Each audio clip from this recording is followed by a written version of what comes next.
August the 24th, slugs. Sadly, slugs have few friends, largely due to the damage they do to crops and garden plants, even though only a quarter of British species are classified as pests.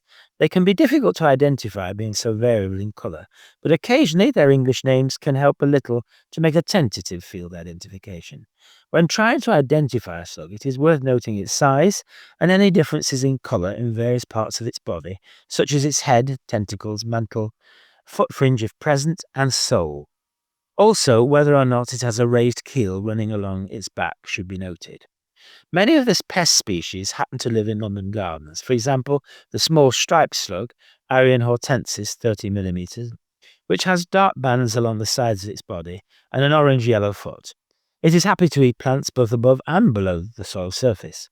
The netted slug, Deroceras reticulatum, 35 millimeters, is a mother. It is usually pale cream in colour with net-like markings. It has catholic taste and is happy to eat many different plants in gardens.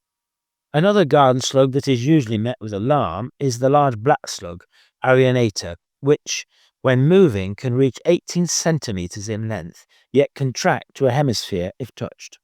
Within its species complex, it can vary dramatically in colour, from grey to yellow, white, brown, purple, and even a fluorescent red. In London, we just tend to see jet black, brown, or bright orange specimens. Sometimes after rain, large numbers of this slug seem to suddenly appear on heathland. Other common slugs include the dusky, brown-banded, keeled, and Budapest slug. The dusky slug, Arion subfuscus, 60 millimeters, is usually yellow with a transparent yellow sole. If handled, its mucus can stain your fingers. The brown-banded slug, Arion circumscriptus, 35 millimeters, has helpfully got dark bands along its sides, as well as a dull opaque foot. The keel slug, Tandonia sowerby, 70 millimeters, is brown with a long raised keel along its back, which makes it look a little like a Cornish pasty when it contracts.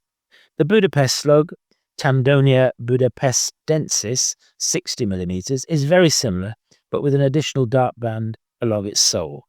Two slugs that are much more likely to be found in wetter conditions are the grey field slug and marsh slug. The grey field slug, Deroceras agresti, 40 millimeters, is a distinctive oatmeal colour, and the marsh slug, Deroceras levi, 20 millimeters, is a glossy brown slug, which can even be found in water.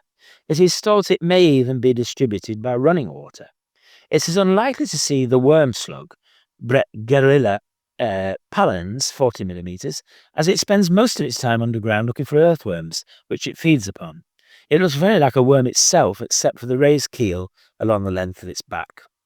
Other slugs have more varied features which may help to identify them. The yellow slug, Limax flavus, 90 millimeters, is a large greyish or greenish yellow slug with attractive steely blue tentacles. It has a marked preference for damp cellars. The hedgehog slug, Arion intermedius, 20 millimeters, when it contracts has a dimple surface, making it look a little like a hedgehog. It is unusual being found in conifer woods and heathland.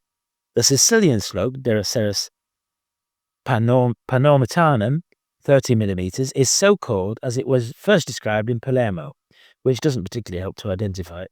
However, its watery, transparent, almost gelatinous look usually marks it out, especially in greenhouses, which it occasionally wanders into.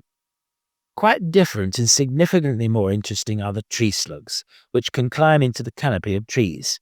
The tree slug, Lermania marginata, 75 millimeters, can even move from branch to branch, using a mucus thread not unlike the way a spider uses silk. Using the same technique, it can even abseil back down to the ground. It is usually grey, slightly transparent. It also has a gelatinous look, but can be blue-green or even spotted. Sometimes it can be confused with juveniles of an even more impressive tree slug, the leopard slug, Limax maximus, which some people have even described as beautiful. It is usually greyish-yellow with attractive leopard-like markings. On the move, it can reach an impressive 60 centimeters in length. It often spends the day in crevices on the trunk of a tree and then ascends the tree at night.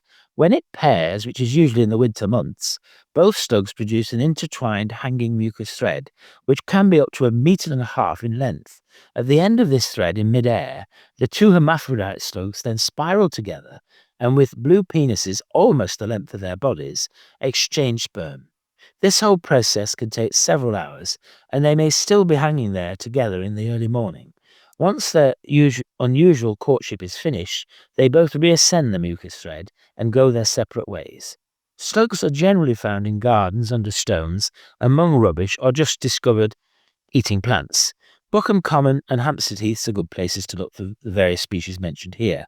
Both have 10 species recorded, with Buckham Common even providing the chance of seeing a leopard slug.